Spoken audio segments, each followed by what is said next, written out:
प्यारे सज्जनों, आपने अक्सर ये सुना होगा कि कुछ लोग कहते हैं कि परमात्मा ही सब कुछ है, तो फिर गुरु करने की आवश्यकता ही क्या है।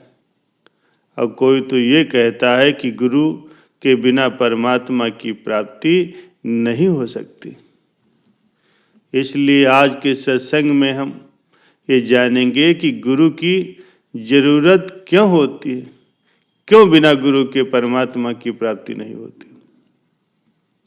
प्यारे सज्जनों, श्री रामचरितमानस की शुरुआत में ही परम संत तुलसीदास जी ने अपने गुरु के चरणों की वंदना की, जिसमें उन्होंने कहा है कि मैं अपने गुरु के चरण कमलों की वंदना करता हूँ, जो कि कृपा के समुद्र हैं और नर रूप में हरि हैं, अर्थात परमात्मा है।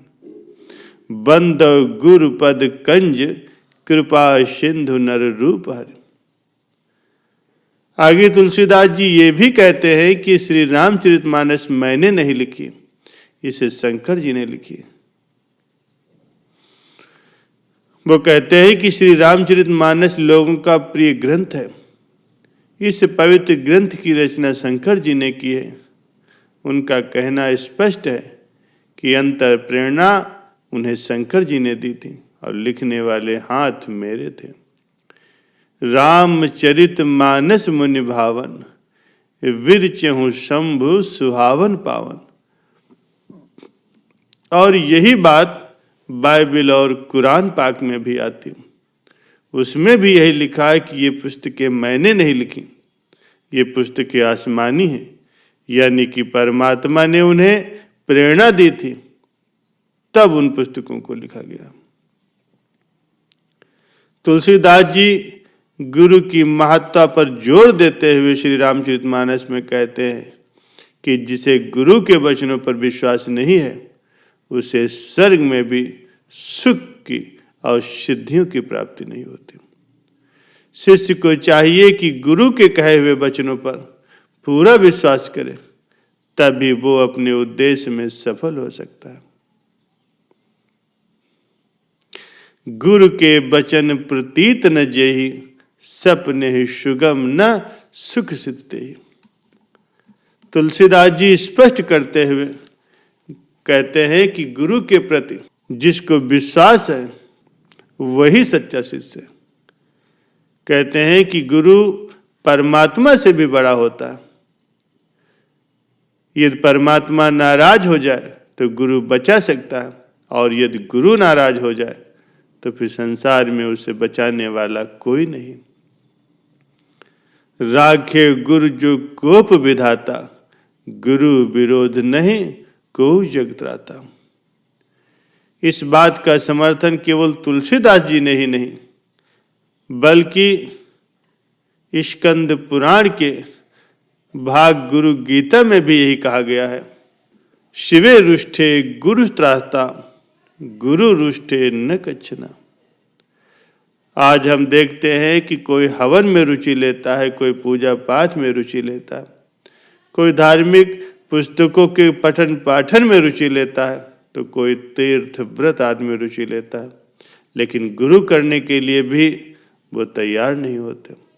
वो कहते हैं गुरु तो परमात्मा को ही बताता है, तो सीधे परमात्मा को हम क्यों न पकड़ें। जब उसी से काम होने वाला है तो गुरु के चक्कर में क्यों पड़े।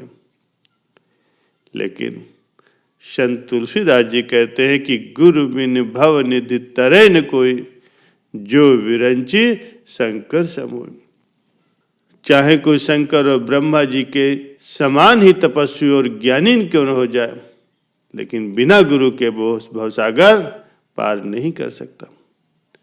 कुछ लोग ऐसे भी होते हैं जो समझाने बुझाने और ज्ञान चर्चा करने से उनमें समझ आ जाती है कि गुरु करना चाहिए, लेकिन उन्हें एक अहंकार होता है कि गुरु तो कभी भी कर लेंगे, क्योंकि गुरु तो बहुत आसानी से मिल जाते हैं। कहीं भी राम नाम सुन लो, सब में एक ही बात है। प्यारे सज्जनों, लेकिन ऐसी बात नहीं है। हर व्यक्ति को हर समय गुरु नहीं मिला करते। किसी को शिष्य बनाना गुरु के हाथ में नहीं होता, और किसी को गुरु बनाना किसी शिष्य के हाथ में नहीं होता। ये सब पूर्व निर्धारित होता है। जब निराकार परमात्मा चाहता है तब अपने साकार रूप गुरु से दीक्षा दिलवाता है। तुलसीदास जी रामचरितमानस में कहते हैं कि सच्चे संत उसी को मिलते हैं जिस पर परमात्मा कृपा कर देता है। संत विशुद्ध मिलहि परिते ही, चित वही राम कृपा करिजे। अब निराकार परमात्मा जीव को दीक्षा दिलाना कब चाहते हैं, उनका भी कारण श्री रामचरितमानस में तुलसीदास जी ने स्पष्ट लिखा। उन्होंने कहा है कि जब मनुष्य के पूर्व जन्म के कर्मों का समूह उदय होता है तब उसे संत मिलते हैं, और जब संत मिलते हैं तो फिर जन्म मरण के चक्र रूपी झंझट से उसे मुक्ति मिल जाती है, अर्थात उसे मोक्ष की प्राप्ति मिल जाती है। पुण्य पुंज बिन मिलहि न संता, सत संगत संस्तुत करंता। जब पूर्ण गुरु किसी को मिल जाते हैं तो उसे कितना संतोष होता है, इस बात का तुलसीदास जी की एक चौपाई में बहुत ही सुंदर ढंग से वर्णन किया गया।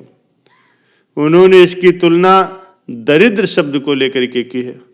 उन्होंने कहा है, संसार में दरिद्रता के समान कोई दुख नहीं होता और संत मिलने के समान कोई सुख नहीं होता। नहीं दरिद्र सम दुख जग माही, संत मिलन सम सुख जग माही। अब गुरु मिल गया, दीक्षा भी मिल गई, लेकिन असली ताकत तो नाम की है। उसमें लोग भ्रम कर जाते हैं।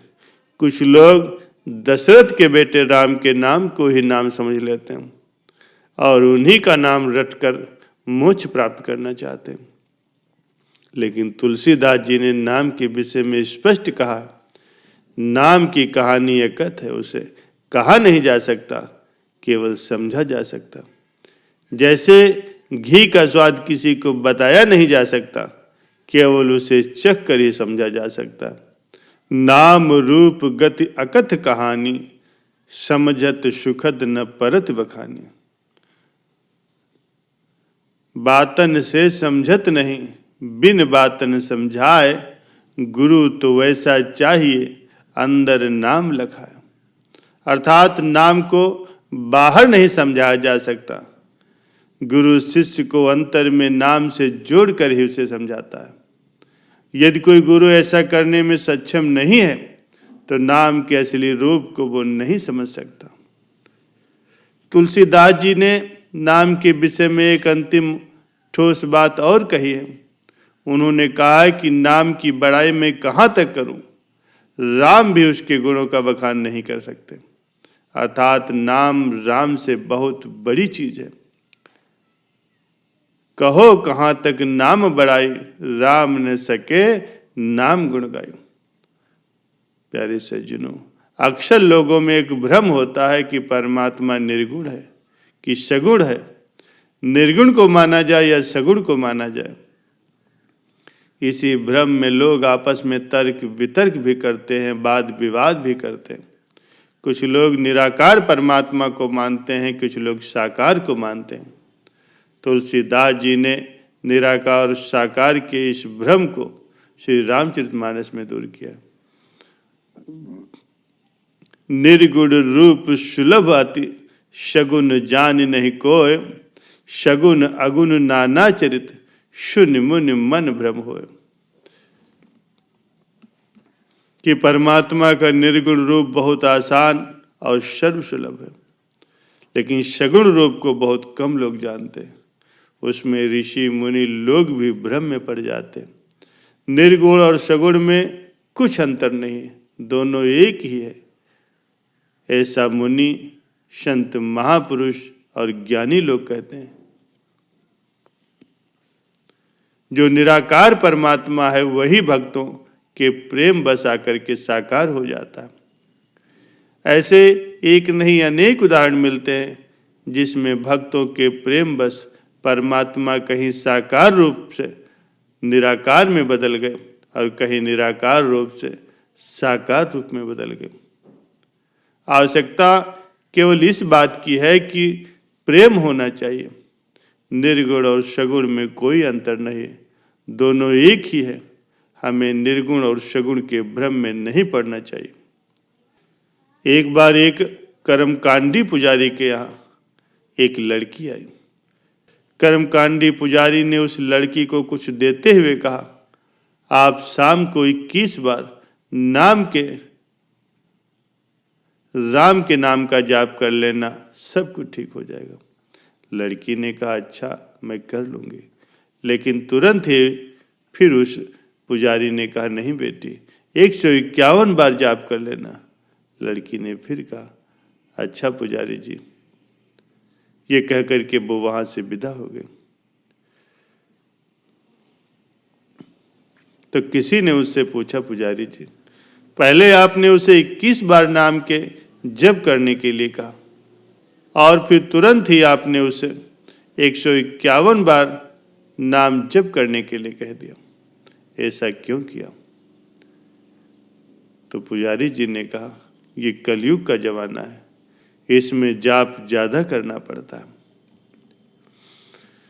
लेकिन तुलसीदास जी श्री रामचरितमानस में भक्ति के लिए कलयुग को बहुत श्रेष्ठ मानते हैं। उनका कहना है कि कलयुग के समान भक्ति के लिए अन्य कोई युग नहीं था, न है न होगा। कलयुग समयुग आन नहीं, जो नर कर विश्वास, गाय राम गुण गण विमल, भव तर विनय प्रयास। तुलसीदास जी ने गुरु की महत्ता और निर्गुण पर अपने विचार रखे और कहते हैं कि यदि कोई नाम का भेद नहीं समझ पाया और धर्म की बहुत सी बातें समझ गया तो बिल्कुल निरर्थक है, उसके जीवन का कोई मूल नहीं। प्यारे सज्जनों, जीवन में गुरु का बहुत महत्व होता है। तुलसीदास जी ने भी गुरु के महत्व पर बहुत जोर दिया है,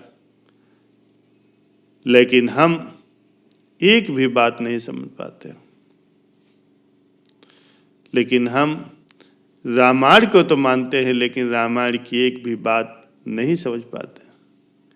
श्री रामचरितमानस में जो लिखा है उसके आदर्शों को मानना चाहिए, लेकिन कोई भी पुस्तक समय, काल और परिस्थितियों में लिखी जाती, इसलिए समय के बदलने पर उसमें ऐसा लगता है कि बहुत सी बातें अनावश्यक लिख दी गई हैं।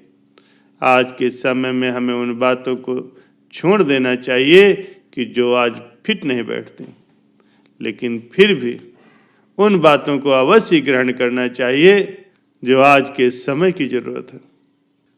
जीवन में गुरु का होना बहुत जरूरी है।